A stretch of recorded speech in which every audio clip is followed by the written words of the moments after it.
Shalom sahabat JTH Ministry dimanapun Anda berada. Senang sekali kami bertiga hari ini bisa menjumpai Anda semuanya di dalam program acara yang memang kita miliki setiap kalinya.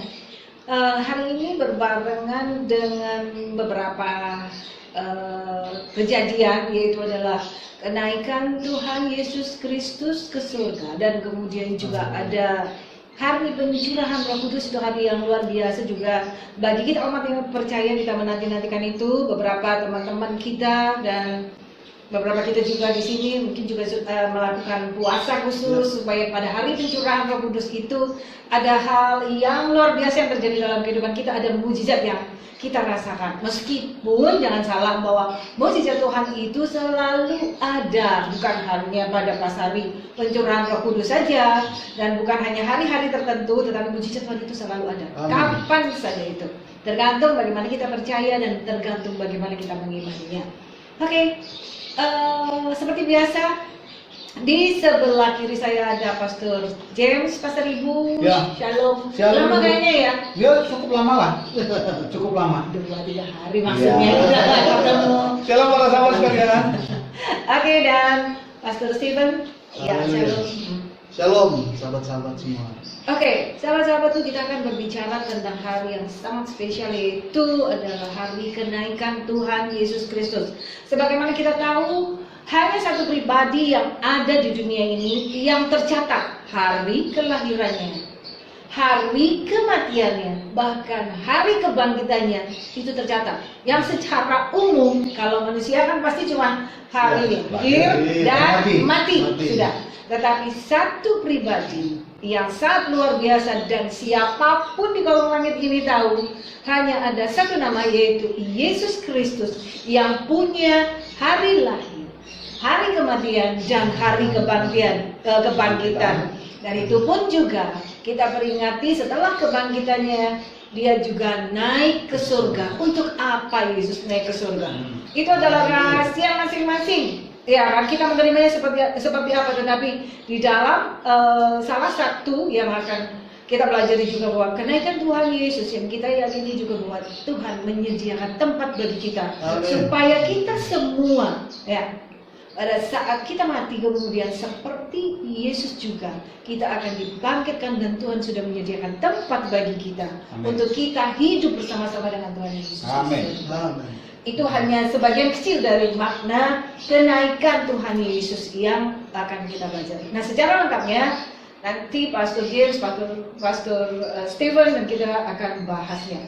Tapi sebelumnya, saudara-saudaraku, kalau ada komentar, ada tanggapan, ada saran, kemudian juga ada Anda yang ingin dilayani oleh kami dari JTH Ministry, ya kan? Saya mesti informasikan juga bahwa Pastor Stephen ini adalah pelayanan yang juga luar biasa. Banyak Pastor, coba ceritakan sendiri itu apa yang Pastor layani, Pastor Stephen. Ya, yang kemarin. Yang kemarin itu diceritakan apa, Pak? Ya, sebagai gembala, ya banyak melayani jemaat-jemaat juga.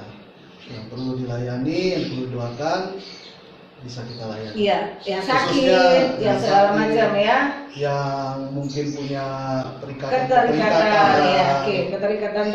dengan kuasa-kuasa gelap dan lain sebagainya. Ya. Jadi saudara-saudara, sekali lagi, apabila Anda memerlukan pelayanan dari kami, jangan segan-segan untuk menghubungi nomor telepon yang ada di bawah ini. Karena kami yang ada di sini beserta dengan kru yang ada itu akan bersedia untuk melayani Anda.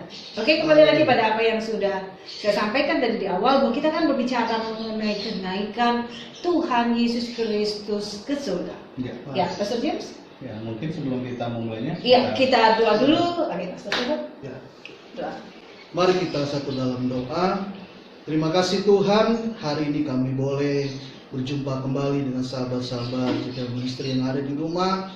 Sebelum kami memulai acara ini, Tuhan, kami minta pimpinan Roh Kudus mengurapi kami hamba-hamba Tuhan yang ada di tempat ini, bahkan pendengar-pendengar yang ada di rumah yang menonton, Tuhan, biarlah mereka juga boleh diberkati melalui acara ini, Tuhan. Kami percaya Roh Kudus bekerja, baik ada di tempat ini, baik ada di rumah mereka masing-masing Tuhan.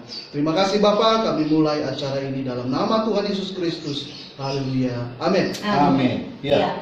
Baik para sahabat sekalian, kita akan membuka Alkitab kita yang diambil dari Kisah Para Rasul 1 ayat 4 sampai dengan ayatnya yang ke-11. Kisah Para Rasul 1 ayat 4 sampai dengan yang ke-11, demikian firman Tuhan. Pada suatu hari ketika Yesus makan bersama-sama dengan mereka, dengan para murid, Yesus melarang mereka meninggalkan Yerusalem dan menyuruh mereka tinggal di situ menantikan janji Bapa. Yang demikian katanya, telah kamu dengar daripadaku, sebab Yohanes membaptis kamu dengan air, tetapi tidak lama lagi kamu akan dibaptis dengan Roh Kudus. Maka bertanyalah mereka yang berkumpul di situ, Tuhan, maukah engkau pada masa ini memulihkan kerajaan bagi Israel? Jawab Yesus, engkau tidak perlu mengetahui masa dan waktu yang ditetapkan Bapa sendiri menurut kuasanya. Tetapi kamu akan menerima kuasa kalau Roh Kudus turun ke atas kamu, dan kamu akan menjadi saksiku di Yerusalem dan di seluruh Yudea dan Samaria dan sampai ke ujung bumi. Sesudah ia mengatakan demikian, terangkatlah ia disaksikan oleh mereka, dan awan menutupnya dari pandangan mereka. Ketika mereka sedang menatap ke langit, waktu ia naik itu, tiba-tiba berdirilah dua orang yang berpakaian putih dekat mereka, dan berkata kepada mereka, hai orang-orang Galilea, mengapakah kamu berdiri melihat ke langit? Yesus ini yang terangkat ke surga meninggalkan kamu, akan datang kembali dengan cara yang sama seperti melihat dia naik ke surga. Berbahagialah orang yang mendengar firman Tuhan, memelihara dalam hati dan pikirannya, serta melakukannya dalam kehidupannya sehari-hari. Saudara sekalian yang terkasih dalam Tuhan Yesus Kristus, Kisah Para Rasul ini menuliskan bagaimana terjadinya atau kronologi terjadinya pengangkatan Yesus Kristus ke surga. Yesus naik ke surga bukan diangkat oleh pesawat atau yang lain-lain. Bukan dilempar juga ya? Bukan. Karena namanya pengangkatan Yesus ke surga. Siapa yang ngangkat nih bareng-bareng? Iya. Bukan itu. Bahwa Roh Kudus mengangkat. Ya. Tapi ingat, Roh Kudus, Yesus Kristus dan Bapa adalah satu. Mereka adalah satu kesatuan yang tidak bisa terpisahkan. Yes. Sehingga bisa kita katakan juga Yesus Kristus terangkat ke surga dengan kekuatannya sendiri. Iya. Jadi inilah Tuhan yang kita imani, yang kita percayai sebagai juru selamat kita. Yes. Nah, yang perlu kita juga pahami bahwa kalau para sahabat sekalian yang sudah pernah ke Israel pasti akan melihat tempat di sana, di sebuah tempat di daerah Bukit Zaitun. Di situ ada kapel itu seperti tempat orang berdoa, beribadah, dibangun sudah. Nah, di situ ada batu yang menurut cerita itu adalah jejak kaki Tuhan Yesus sebelum naik ke atas, sebelum naik ke surga. Nah, gereja chapel itu sekarang di atasnya ditutup. Ya. Ada alasan katanya kenapa itu ditutup. Ada saudara yang lain mungkin atau orang lain yang menganggap bahwa supaya Yesus nanti nggak bisa turun lagi ke situ.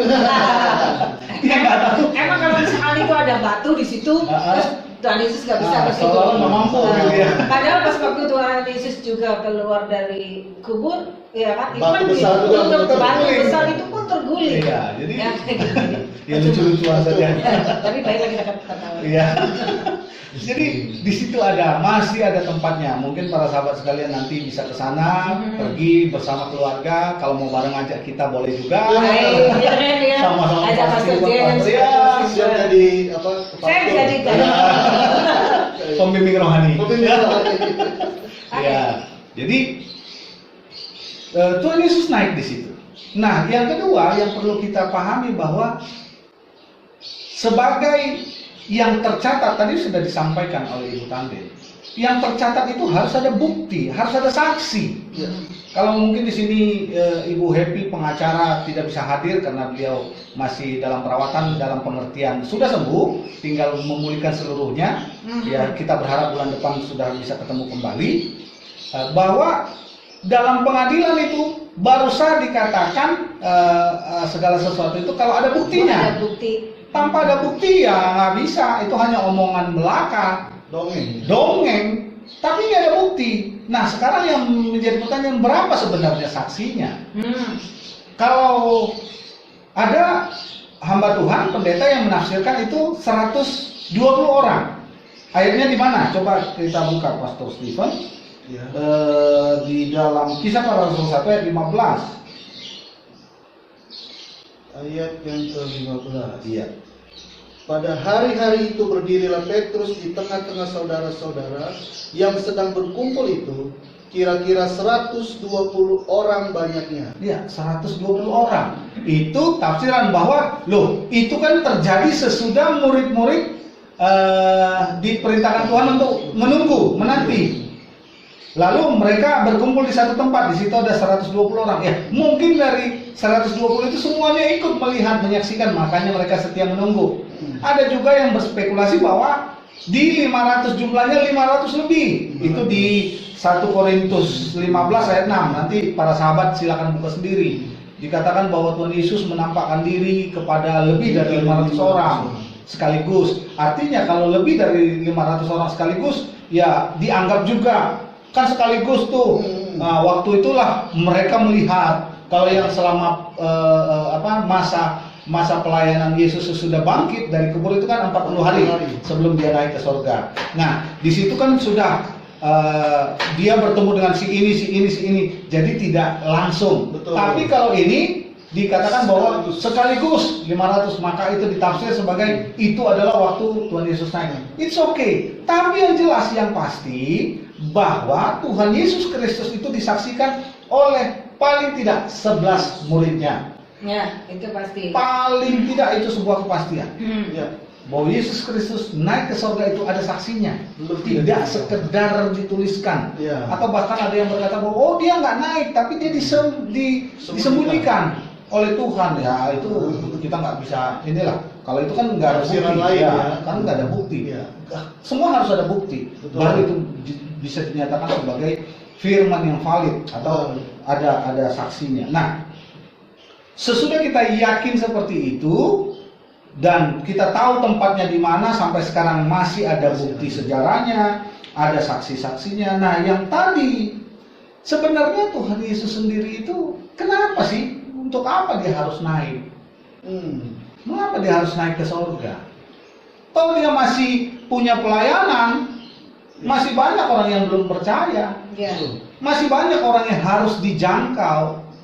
Kalau dulu aja yang langsung berhadapan dengan Tuhan Yesus sendiri nggak mau percaya, apalagi yang sekarang sampai sekarang kan cuma yang ada adalah Alkitab, ada firman Tuhan. Itu pun orang masih mempertanyakan. Oh, katanya ada yang bilang itu sudah dipalsukan. Iya. Tapi nggak bisa membuktikan mana yang asli kalau memang itu sudah dipalsukan. Harus kembali ada pembuktian. Tapi ini kan tidak. Nah, waktu itu, oh ya Tuhan Yesus nggak usah naik dong. Biar terus Jadi dia seluruh sepanjang bangsa ini kenal. Iya. Nah, Tapi itu kan nanti akhirnya misi penyelamatan Nah, kita nggak nyampe. itu dia, bahwa memang segala sesuatu itu sudah tertulis dan sudah dinubuatkan. Jadi yang pertama sekali para sahabat sekalian, kenapa Tuhan Yesus Kristus harus naik ke surga? Dia menggenapi nubuatan firman Tuhan. Ya. Coba kita buka Yohanes 14 ayatnya yang kedua kalau nggak salah. Yohanes 14 ayat 2, saya bacakan. Ya. Di rumah Bapakku banyak tempat tinggal. Jika tidak demikian, tentu aku mengatakannya kepadamu, sebab aku pergi ke situ untuk menyediakan tempat bagimu. Nah, Tuhan Yesus sendiri yang bilang, Ya. aku harus pergi kepada Bapa. Aku sudah menyatakan nubuatanku. Aku akan pergi kepada Bapa. aku nggak akan pernah bisa tinggal di sini selamanya. Jadi ada hal yang harus digenapi, bahwa tidak bisa dikatakan firman kalau tidak nubuatan kalau tidak tergenapi. Ya. Segala sesuatu yang dikatakan nubuat, segala sesuatu yang dikatakan janji pasti akan tergenapi. Apa yang bicara adalah bukan janji manusia. Ingat para sahabat sekalian, kalau manusia itu berjanji bisa diingkari. diingkar. kau yang berjanji kau Kayaknya lagu lama. Kau berjanji untuk kau ingkari. Itu manusia. Berjanji untuk Itu ingkari. Tapi manusia. ingat, kalau Tuhan tidak pernah dia Haleluya. ingkar akan janjinya. Iya. Amin. Makanya Tuhan Yesus harus kembali, harus naik untuk kembali kepada keasliannya, kembali kepada nature-nya dia sebagai Tuhan. Iya. Kalau enggak, kita akan terus berkata bahwa dia bukan Tuhan, Iya. dia nabi, Mhm. dia manusia biasa, Mhm. toh ada terus kok. Mhm. Iya. Ya cuma dia ajaib aja hidupnya. Betul. Dan kita nggak bisa selamat dong. Ya, akhirnya membuat kita semakin Sama bagaimana seperti ya? yang lain. Sama seperti yang lain. Aha. Dan kalau sesuatu yang disampaikan itu digenapi, itu adalah Tuhan yang sesungguhnya. Haleluya. Itu yang harus dicatat. Jadi maksud daripada terus apa kaitannya dengan kita umat yang percaya kepada Yesus Kristus sebagai Tuhan? Saya cuma mau katakan begini, kalau Tuhan aja yang menyelamatkan kita, dia berjanji dan dia lakukan, ya kita tepati dong janji kita kepada Tuhan. Kalau kita sudah berkata waktu kita menerima Yesus Kristus sebagai Tuhan dan Juru Selamat hidup kita kan pasti janji, ya Tuhan, aku akan merubah hidupku, aku yang tadinya suka bohong gak akan bohong lagi, aku yang tadinya suka curi gak akan curi lagi, aku yang tadinya suka nipu gak akan nipu lagi. Atau bahkan ada yang begini, Mas Tajo. Dia ambil anaknya, Tuhan kan maha pengampun. Oh iya. Tuhan kan maha pengampun. Jadi aku kemarin itu mencuri, aku minta ampun. Tapi Karena sekarang aku perlu, kayaknya aku mencuri lagi, terus aku minta ampun lagi. dan aku juga minta mencuri itu kan karena Tuhan izinkan aku mengalami kesulitan. Tuhan izinkan aku mengalami kesulitan, jadi ya ini terpaksa Tuhan. Kan Iya, gitu kan? gitu. Kebenaran berdiri sendiri. Kebenaran. Di dalam Tuhan Yesus Kristus, saudara-saudaraku, itu tidak ada sesuatu yang abu-abu. Ya. Yes. Semuanya itu jelas, hitam atau putih. Ya. Kalau kita mau menuruti firman Tuhan, itu pasti akan berlawanan dengan dunia. Ya. Ya pasti itu. Tetapi ingat janji Tuhan bahwa ketika kita berusaha untuk kita melepaskan kedagingan kita, percayalah bahwa Tuhanlah pasti yang akan menguatkan kita. Yes. Nah, kayak begitu. Amin. Ya silakan lanjutkan. Jadi sering juga pakai ayat juga lagi. Apa tuh? Kan dikatakan roh memang penurut, tapi daging kan lemah.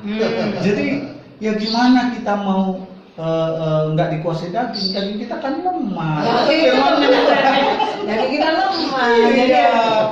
Nah jadi akhirnya ya begitulah manusia. Tapi marilah coba, kan kita selalu katakan, firman Tuhan katakan juga bahwa teladan kita adalah Kristus.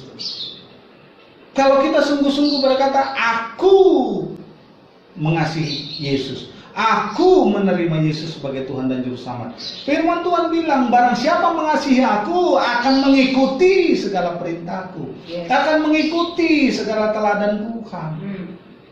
Jadi sebenarnya nggak ada yang sulit untuk menepati janji. Amin. Tinggal kemauan, minta kekuatan, Iya. minta Roh Kudus yang tuntun. Yes, pasti bisa. Karena tidak mungkin Tuhan memerintahkan sesuatu yang tidak bisa. Ya. Kuduslah kamu sebab aku kudus. Kalau memang ini harus diperdebatkan, memang akan jadi perdebatan. Tapi waktu kita terima, oh iya, kalau Tuhan perintahkan itu pasti bisa, maka pasti akan bisa. Tapi kalau dari awal kita sudah ada resisten, sudah ada merasa bahwa ini tidak mungkin, ya sudah. Karena Tuhan tidak pernah memaksa.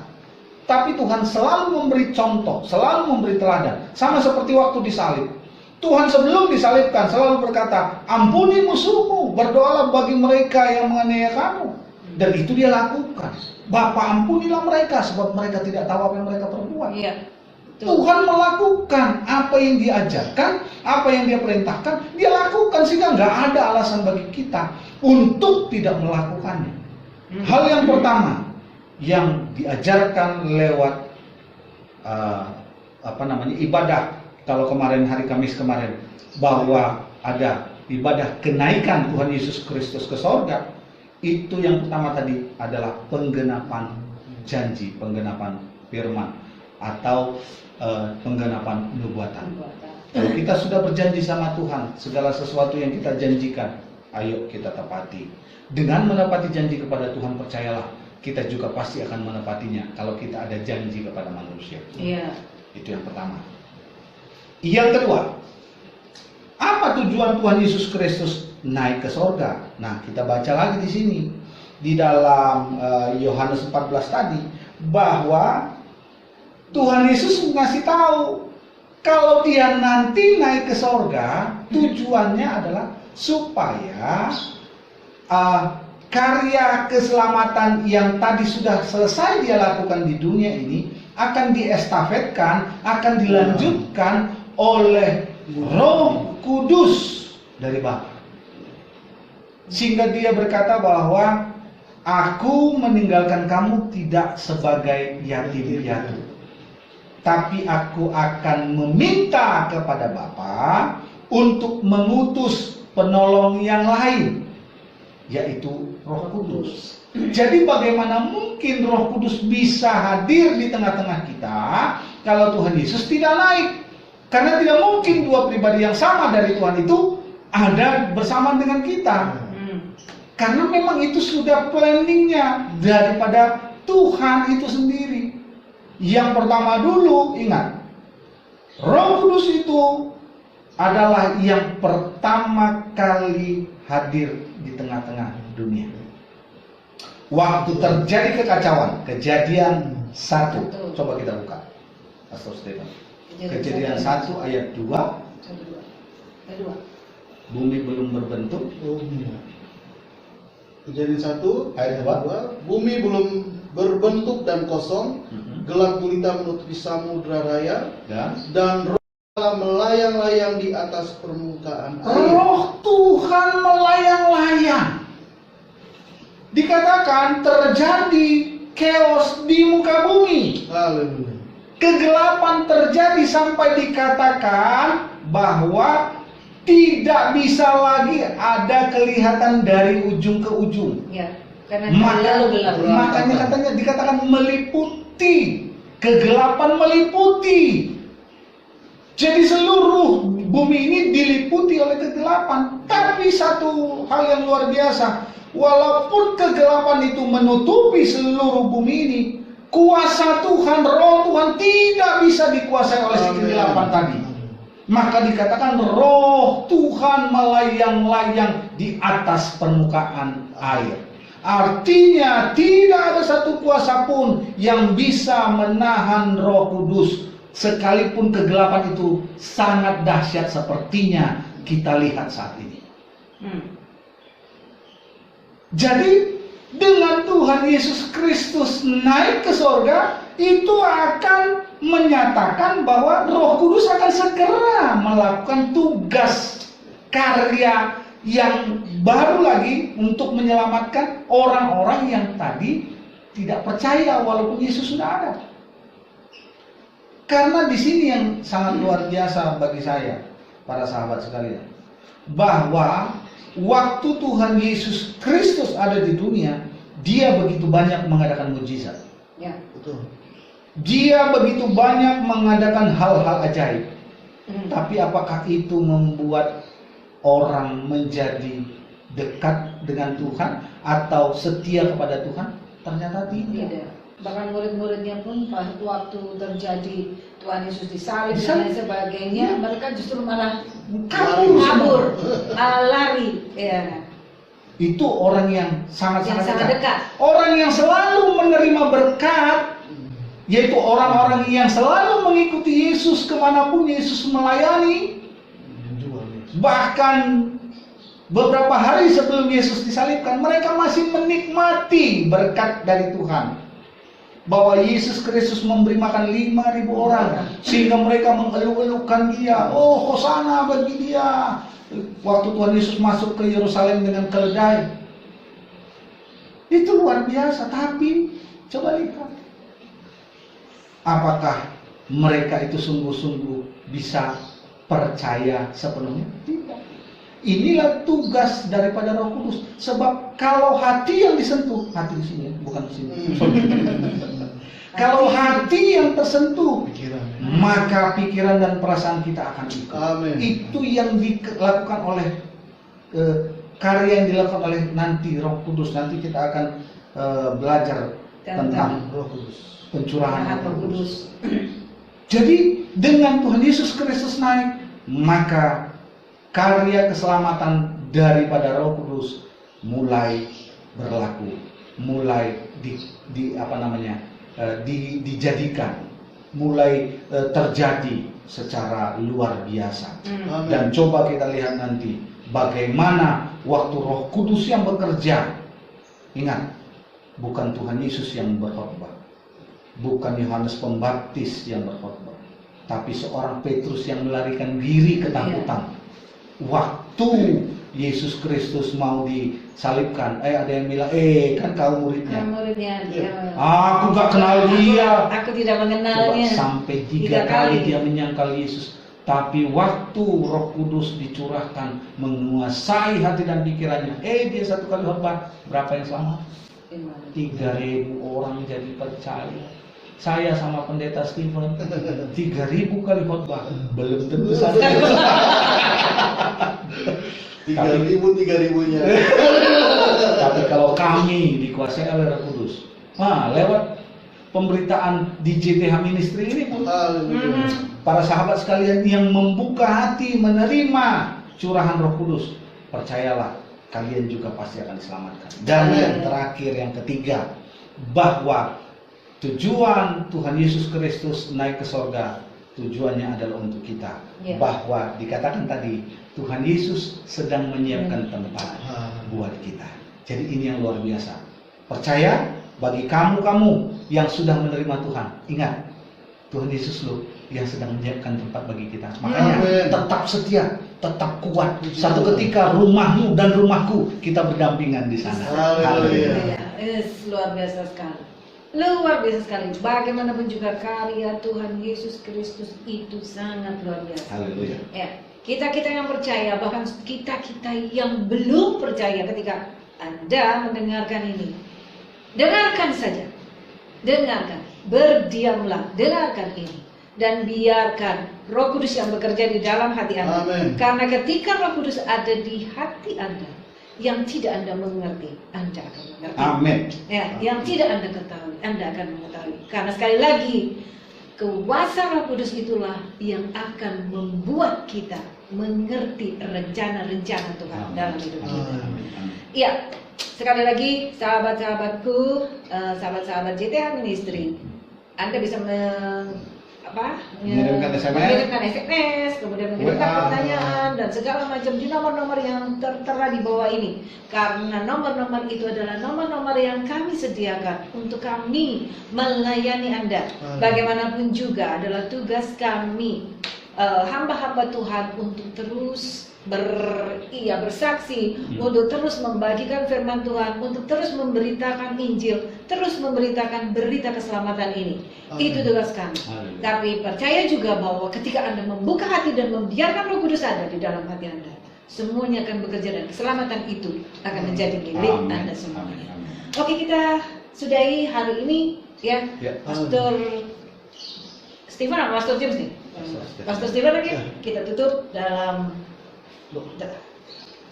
Puji Tuhan. Mari sahabat-sahabat JTH, kita mau berdoa. Terima kasih Tuhan, terima kasih Roh Kudus, buat hari ini kami sudah mendengar firman-Mu. Luar biasa Tuhan, Kau sudah terangkat, Kau naik ke sorga, Dengan kuasa-Mu Kau membuktikan Engkau Tuhan yang luar biasa, Engkau Tuhan yang hidup, Ya. dan itu semua tidak bisa dibantah lagi Tuhan, bahwa Engkau Tuhan yang mempunyai dunia ini Tuhan. Terima kasih Bapa, terima kasih Tuhan, karya-Mu sudah Kau laksanakan di dunia. Dan kami percaya sekarang karya Roh Kudus bekerja atas hidup kami. Amin. Mulai hari ini, bahkan sampai Engkau datang kedua kali Tuhan. Biarlah Roh Kudus mengurapi kami semua, membuat kami setia Tuhan, membuat kami menepati janji, apa yang kami sudah janjikan kepada Tuhan, untuk kami hidup setia, taat kepada Tuhan. Terima kasih Bapa, dan kami percaya suatu kali ketika kami berakhir dunia ini, ada tempat di sorga bagi kami, yang Tuhan sudah sediakan bagi kami. Terima kasih Bapa, biarlah firman Tuhan ini memberkati sahabat-sahabat JTH yang ada di rumah Tuhan, dan menguatkan iman mereka, dan mereka bangga memiliki Tuhan seperti Yesus Kristus. Dan kami para hamba-hamba Tuhan boleh juga Tuhan diberkati oleh kebenaran firman Tuhan. Bukan saja cakap, tapi kami benar-benar melakukannya. Terima kasih Bapa, dalam nama Yesus kami akhiri acara ini. Haleluya. Amin. Puji Terima Tuhan. kasih. Sampai bertemu lagi di episode berikutnya. Haleluya. Shalom. Tuhan berkati. Pastinya saudara-saudara diberkati dengan firman Tuhan. Silahkan subscribe, like, dan share supaya orang lain pun dapat diberkati lewat firman Tuhan ini. Untuk informasi dari JTH Ministry, jangan lupa nyalakan loncengnya. Terima kasih, Tuhan Yesus memberkati.